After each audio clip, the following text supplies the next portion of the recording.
নিজে যেতিয়া একো কৰিব নোৱাৰে তেতিয়া আনক কটু ভাষাৰে সমালোচনা কৰে। তেনে এক উদাহৰণেই যেন দাঙি ধৰিলে বিজেপি চৰকাৰৰ এগৰাকী প্ৰভাৱশালী বিত্তমন্ত্ৰী জয়ন্ত মল্ল বৰুৱাই। চৰকাৰখনে 7 দিনলৈকে ৰাইজৰ কাষেই চাবিব পৰা নাছিল বুলি স্বয়ং অসমৰ মুখ্যমন্ত্ৰী হিমন্ত বিশ্ব শৰ্মাই স্বীকাৰোক্তি দিছিল, অকপট স্বীকাৰোক্তি।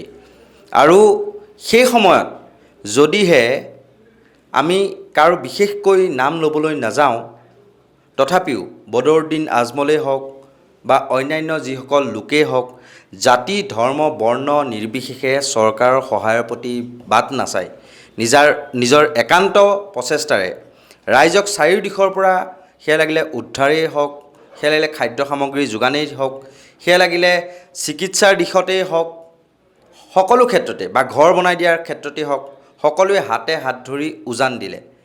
আৰু তাৰ পাছত এতিয়া কিছু ক্ষান্ত হৈছে পৰিৱেশ, ইমানকৈ ক্ষান্ত হোৱা নাই যদিও। আৰু সেই সময়তে এগৰাকী মন্ত্ৰীয়ে এক সাম্প্ৰদায়িক বিষবাষ্প বিয়পোৱা মন্তব্য কৰিলে। আৰু তেওঁ বদৰুদ্দিন আজমলক বাংলাদেশী বুলি কোৱাৰ লগতে তেওঁ হেনো চকুলো টুকিছে, খিলঞ্জীয়া মহিলাই ভৰিত ধৰা দৃশ্যটো চাই তেওঁ বোলে নীৰৱে চকুলো টুকিছে। তেওঁ চকুলো টুকিব লাগিছিল বানাক্ৰান্তৰ সেই দুৰ্দশাগ্ৰস্ত ছবিখন দেখি পেলাই, তেতিয়া তেওঁ উচুপি নুঠিল। কিন্তু তেওঁ ধৰ্মৰ আফিং গিলাবলৈ এতিয়া উঠি পৰি লগা দেখিবলৈ পোৱা গ'ল জয়ন্ত মল্ল বৰুৱাই। সকলো দিশ সামৰি আমি প্ৰত্যেক দিনাৰ দৰে আজি নৰ্থ ইষ্ট নাওৰ মুখ্য সম্পাদক পৰেশ মালাকাৰ ডাঙৰীয়াৰ সৈতে আমি আকৌ এই আলোচনাত বহিছোঁ। তেওঁ এই সমগ্ৰ বিষয়টো কি দৃষ্টিভংগীৰে চাই বা কি এই সন্দৰ্ভত মন্তব্য আগবঢ়াই আমি পোনে পোনে তেওঁৰ পৰা জানিবলৈ চেষ্টা কৰিম। সমগ্ৰ বিষয়টো আপুনি ইতিমধ্যে অৱগত হৈছে, আপোনাৰ দৃষ্টিভংগীৰে আপুনি বিষয়টো কেনেদৰে চায়? মই এইটো দেখিলোঁ যে জয়ন্ত মল্ল বৰুৱাৰ এটা মতামত মই দেখিলোঁ এটা ভিডিঅ' কৰবাত। কেইটামান প্ৰশ্ন উত্থাপন হয়। প্ৰথম কথা হ'ল, 1 নম্বৰ কথাটো হ'ল যে উজনিত যেতিয়া এই বানপানীটো হৈছিল, বানপানী হোৱা সময়ত তেতিয়া এসপ্তাহলৈকে, আৰু সেইটো মই কোৱা কথা নহয়, বানপানী হোৱা সময়ত এসপ্তাহলৈকে অসম চৰকাৰে তাত তেওঁলোকৰ যিটো প্ৰশাসন যন্ত্ৰ সেইটো তেওঁলোকে সক্ৰিয় কৰি তুলিব পৰা নাছিল। আৰু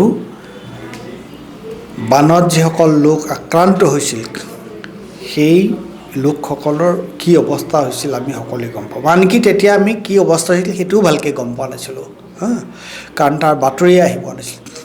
আৰু সেই সময়ত তালৈ প্ৰথম কোন গৈছিল? বদৰুদ্দিন আজমল হয়নে নহয়? আৰু বদৰুদ্দিন আজমলৰ ৰাজনীতি কিবা হেন তেন এইবিলাক বেলেগ কথা। কিন্তু এই বানপানীৰ ক্ষেত্ৰত প্ৰথম তালৈ গৈ পাইছিল বদৰুদ্দিন আজমল। আৰু বদৰুদ্দিন আজমলে এটা বৰ দুখ লগা কথা কৈছে যে কোনোবাই তেওঁক কৈছে যে তেওঁক যাবলৈ মানা কৰিছে, আপোনাক মানুহে গ্ৰহণ নকৰিব আপোনাৰ পৰা, কৈছে। তেওঁ তেতিয়া কি কৈছিল? বদৰুদ্দিন আজমলে কৈছিলে তেতিয়া যে মোক যদি মানুহে মই দিয়া বস্তু যদি নলয়ো, মোক যদি গালিও পাৰে, মই তাত যাম, ৰাস্তাতে ৰৈ থাকিম, কিন্তু মই যামেই। কিন্তু আমি কি দেখা পালোঁ? ৰাইজে বদৰুদ্দিন আজমলক কেনেকুৱাকৈ গ্ৰহণ কৰি ল'লে তেওঁ, আৰু বদৰুদ্দিন আজমলে সেই সময়ত কি গুৰুত্বপূৰ্ণ এটা ভূমিকা ল'লে। আৰু তাৰপিছত এতিয়া এই ধৰণৰ কথা, বদৰুদ্দিন আজমল আৰু বাংলাদেশী বুলি কৈছে তেখেতক। গতিকে এতিয়া মানুহক প্ৰথম দৃষ্টিত মানুহ হৈছে মানুহ। আজি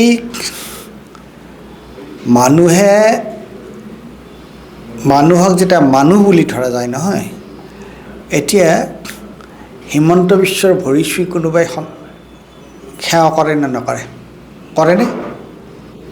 কৰা ছবি আছে নাই? আছে। গতিকে হিমন্ত বিশ্বৰ ভৰি চুই মানুহে সেৱা কৰে। তাৰপিছত এতিয়া তেনেহ'লে বদৰুদ্দিনৰ ভৰি চুই সেৱা কৰিলে অসুবিধাটো ক'ত? হিমন্ত বিশ্ব আজি যদি তোমাৰ অমিত শ্বাহৰ ভৰি চুই সেৱা কৰিব পাৰে, মোদীৰ ভৰি চুই সেৱা কৰিব পাৰে, হিমন্ত বিশ্বৰ ভৰি চুই সেৱা কৰিব পাৰে, তেতিয়াহ'লে বদৰুদ্দিন আজমলৰ ভৰি চুই সেৱা কৰাত ক'ত আপত্তিটো আছে? তৰুণ গগৈ যদি ভৰি চুই সেৱা কৰিছিলে কোনোবাই যদি সৰ্বানন্দ সোণোৱালৰ ভৰি চুই সেৱা কৰিছে, তেতিয়াহ'লে বদৰুদ্দিন আজমলক ভৰি চুই সেৱা কৰাত শিক্ষকে যে ৰণোজ পেগু আৰু যে অশোক সিংহালৰ যে ভৰি চুই সেৱা কৰিছিল সেই দৃশ্যও নিশ্চয় এতিয়া ভাইৰেল হৈছে। তেতিয়াহ'লে কি সমস্যাটো ক'ত? মইতো বুজি নাপাওঁ সমস্যাটো ক'ত, কিহৰ কাৰণে এই সমস্যাটো হ'ব লগা হৈছে। আৰু চৰকাৰে নিজেই এডমিট কৰিছে যে তেওঁলোকে এসপ্তাহলৈকে তাত যাব পৰা নাছিল।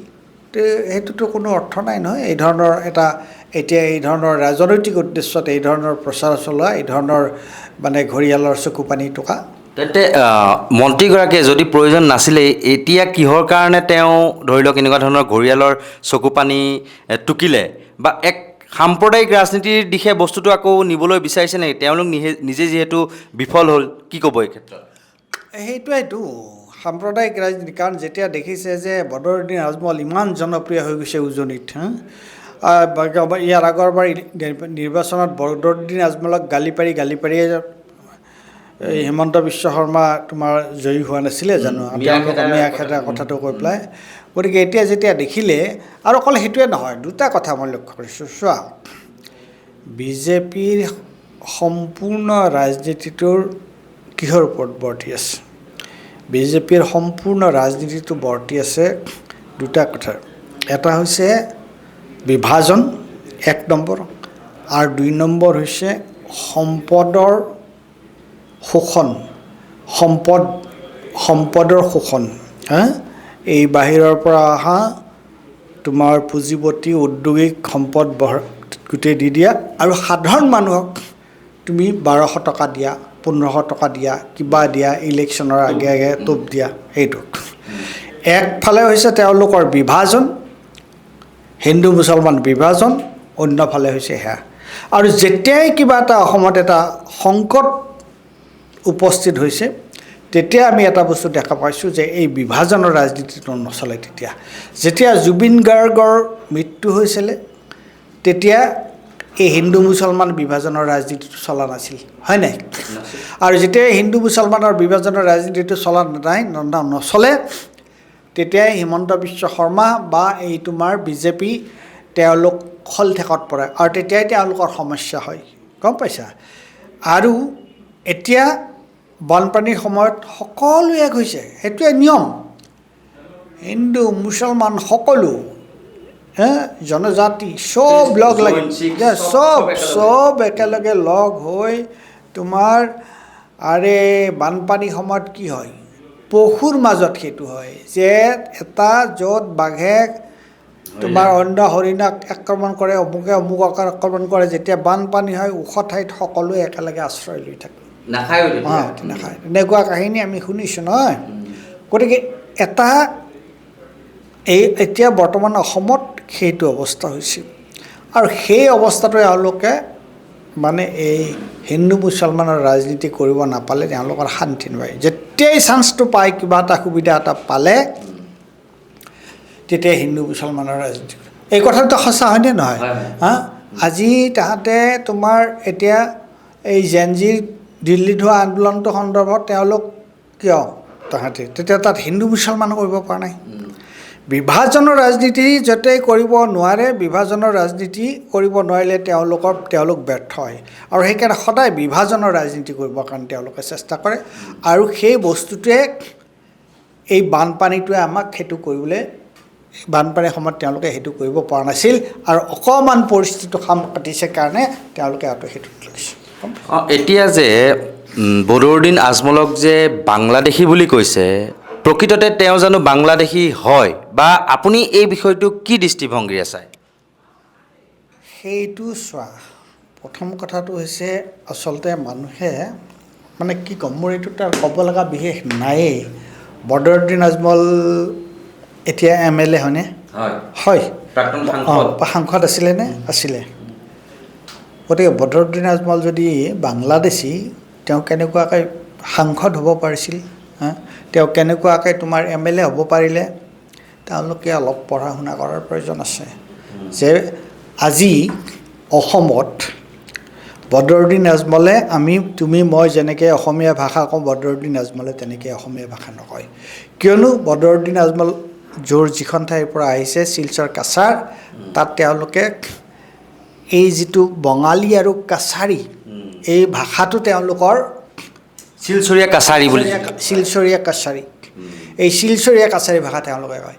আজি এতিয়া ধুবুৰীৰ মানুহ এজন, বঙাইগাঁৱৰ মানুহ এজন, ৰাজবংশী মানুহ এজন, বঙাইগাঁৱৰ মানুহ এজনে যেতিয়া তেওঁলোকে ভাষাটো কয় নহয়, উজনিৰ শিৱসাগৰৰ মানুহৰ দৰে নকয়, ডিব্ৰুগড়ৰ মানুহৰ দৰে নকয়। এইটো মই কি বুলি ক'ম? আজি আমি মোৰ ঘৰত যিটো ভাষা কয়, সেই ভাষাটো যদি উজনিৰ মানুহে আমাৰ ঘৰত আমি যিটো ভাষাত কথা বতৰা পাতোঁ, সেইটো ভাষা উজনিৰ মানুহে বুজি নাপাব। ঠাইভেদে বেলেগ বেলেগ হয়। গতিকে আজি টিউনটো বা তোমালোকৰ নগাঁৱৰ তোমাৰ মহেন্দ্ৰ বৰা গল্পকাৰ, বিখ্যাত মহিম বৰা বিখ্যাত গল্পকাৰ মহিম বৰাৰ গল্প যদি পঢ়া, মহিম বৰাৰ গল্প পঢ়িলে তুমি দেখা পাবা যে মধ্য অসমৰ কিছুমান বিশেষ শব্দই তাত স্থান পায়। বুজি পাইছা? গতিকে অঞ্চলভেদে ভাষা বেলেগ বেলেগ হয়। বদৰুদ্দিনৰ ভাষাটো বেলেগ, বদৰুদ্দিন আজমলে কোৱা ভাষা অসমীয়াৰ ভাষাটো বেলেগ, তাত তেওঁৰ যিটো অৰিজিনেল। কিন্তু বদৰুদ্দিন আজমল হৈছে শিলচৰৰ খিলঞ্জীয়া মানুহ। তেওঁলোকক তুমি বাংলাদেশী বুলি ক'লে সেইটোতো মানে এক প্ৰকাৰে ক'বলৈ গ'লে বৰাক উপত্যকাৰ খিলঞ্জীয়া মানুহ। গতিকে তেওঁলোকক তুমি বাংলাদেশী সজাব গৈ তুমি কি নলবাৰীৰ মানে তোমাৰ এই উচ্চ জাতৰ মানুহ হ'লে তুমিহে তোমাৰ হেৰি নেকি, অসমীয়া নেকি, বাকীবোৰ অসমীয়া মানুহ নহয়, এই ধৰণৰ কথা ক'ব নাপায়। আৰু এই ধৰণৰ কথা এইকাৰণে কয় যে মানুহে অলপ পঢ়া শুনা কৰি ল'ব লাগে, কৰি লৈ তেতিয়া এই ধৰণৰ মূঢ়তা প্ৰকাশ নাপায়। গতিকে বদৰুদ্দিন আজমলক বাংলাদেশী বুলি কোৱাৰ সন্দৰ্ভত মই সেই কথাটোকে ক'লোঁ। নিশ্চয়কৈ আৰু এটা কথা এই ক্ষেত্ৰত আমি দেখিবলৈ পাইছোঁ, যেতিয়াই মানে বিজেপি চৰকাৰৰ বিৰুদ্ধে প্ৰতিবাদ সাব্যস্ত হয় বা কিবা ধৰি লওক জনবিৰোধী নীতিত যদি আপুনি কিবা এটা ক'লে, তেতিয়া এনেকুৱা ধৰণৰ জাত পাতৰ তেওঁলোকে ৰাজনীতি কৰা আৰম্ভ কৰে। সেয়া আমি যন্তৰ মন্ত্ৰৰ প্ৰতিবাদত আমি দেখা পালোঁ যে উত্তৰ পূৰ্বাঞ্চলৰ যিসকল ছাত্ৰ ছাত্ৰীয়ে সেই প্ৰতিবাদত অংশগ্ৰহণ কৰিছিল, বিশেষকৈ যিসকল জনজাতীয় ছাত্ৰ ছাত্ৰী, তেওঁলোকক চিংকি, চাইনিজ এই তেনেকুৱা ধৰণৰ উপাধি বিজেপিৰ IT চেল বা অন্ধভক্তবিলাকে আমি দিয়া দেখিছিলোঁ। এই সন্দৰ্ভত আপুনি কি ক'ব বিচাৰে? এইটো চোৱা, এইটোতো মই কি ক'ম, আজি মইতো দিল্লীত আছিল ন, মই দিল্লীত যেতিয়া আছোঁ, দিল্লীত থাকোঁতে মোৰ কলিগে তেতিয়া প্ৰশ্ন কৰিছিল।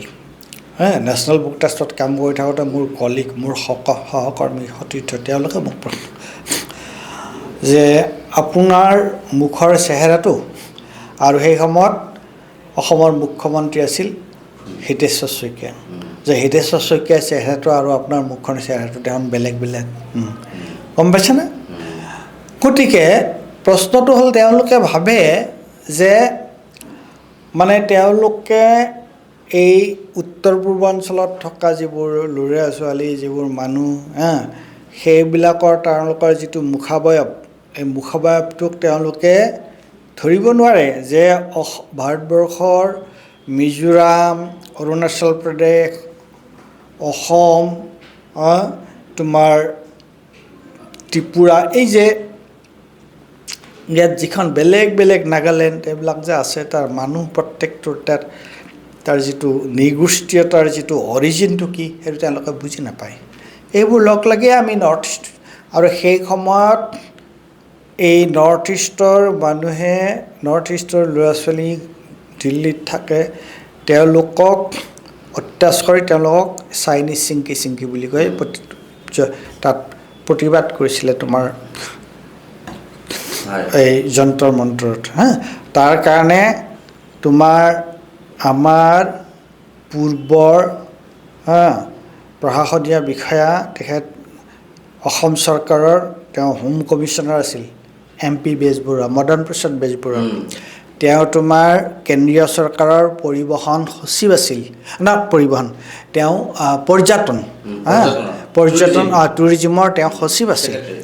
তেওঁক দি পেলাই তোমাৰ এখন কমিটি কৰিছিলে। কি কমিটি তোমাৰ মই কৈ দিছোঁ, সেই কমিটিখন আছিলে MP বেজবৰুৱা কমিটি ৰিপৰ্টছ, তেতিয়া 2014 চনত। আৰু এই কমিটিয়ে তেওঁলোকৰ ৰিপৰ্টত বহুত কথা আছে। তাত তোমাৰ the report estimated high level of discrimination. As for example, 86% Northeast migrant in Delhi reported facing it and identified Delhi as the worst affected metro. অৰ্থাৎ অসম আৰু উত্তৰ পূৰ্বাঞ্চলৰ পৰা যোৱা 80% ল'ৰা ছোৱালীয়ে তাত এই ধৰণৰ বৈষম্যৰ বলি হৈছিল। কোনে এই বৈষম্যৰ বলি কৈছিলে? এই নৰ্থ ইণ্ডিয়ান আৰু যিয়ে বিজেপিৰ মানে মেইন যিটো কোৰ যিটো অংশ, তেওঁলোকে তাৰ কাৰণে কমিটি কৰিব লগা অৱস্থা এটা হৈছিল। গতিকে আমি ভাৰত যেনেকুৱাকৈ বিভিন্ন জনগোষ্ঠী, বিভিন্ন মানুহ, বিভিন্ন ধৰ্মৰ সমষ্টি, অসমো ভাৰতৰ এটা ক্ষুদ্ৰ সংস্কৰণ। ইয়াত বেলেগ বেলেগ মানুহ, বেলেগ বেলেগ ধৰণৰ মানুহ আছে, বেলেগ জাত জনজাতি নিগোষ্ঠীয় মানুহ আছে। তো সেইবিলাকক কেৱল এটা প্ৰিজমৰ দ্বাৰা, এটা দৃষ্টিভংগীৰে চালে এই কাষ্টিষ্ট ব্ৰাহ্মণ্যবাদী কাষ্টিষ্ট এংগলেজেৰে যদি চায়, তেতিয়া তেওঁলোকে সকলোকে বাংলাদেশেই দেখা পাব। ইয়াৰ স্থায়ী মানুহকো বাংলাদেশী বুলি ক'ব তেওঁলোকে। মোৰ ক'বলৈ কথা সেইটোৱেই।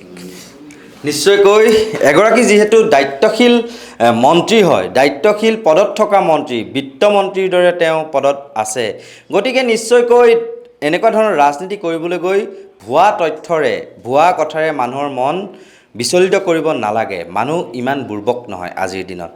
আগতে মানুহক আপোনালোকে মিঠা মিঠা চলাহী কথাৰে বা বিভাজনবাদী মন্তব্যৰে মানুহৰ মন বিচলিত কৰিব পাৰিছিল। হিন্দু মুছলমানৰ খেলখন ধুনীয়াকৈ খেলিছিল।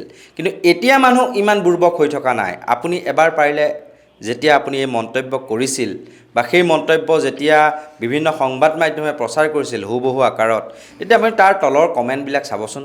বেছিভাগ হিন্দু মানুহেই, বেছিভাগ অসমীয়া মানুহে আপোনাক তোলা ধূনা দিছে, তোলা ধূনা দি ধুইছে। এক প্ৰকাৰে ক'বলৈ গ'লে চাৰ্ফ চাবোন দি আপোনাক ধোৱা আমি দেখিবলৈ গৈছোঁ। আমিতো একো নকওঁৱেই, কিন্তু এটা কথা পৰেশ মালাকাৰ ডাঙৰীয়া আপোনালোকৰ আগত ক'লে যে বদৰুদ্দিন আজমল ডাঙৰীয়া বৰাকৰ খিলঞ্জীয়া, যি আচলতে শিলচৰীয়া কাছাৰী যিটো ভাষা, সেই ভাষাটো কয় বদৰুদ্দিন আজমল ডাঙৰীয়াই। আৰু তেওঁ কোনো ধৰণৰ বাংলাদেশী নহয়। আজি তেওঁ অতীজৰে পৰা এই বৰাক উপত্যকাত বা শিলচৰৰ তেওঁ বাসিন্দা হয় আৰু বহুকেইবাৰ তেওঁ MPও হৈছে আৰু লগতে এতিয়া অসম বিধানসভাৰ নিৰ্বাচিত এগৰাকী বিধায়ক। তেওঁক জনতাই ভোট দি পেলাই জয়ী কৰাইছে। গতিকে তেওঁ কেনেকৈ বাংলাদেশী হ'ল?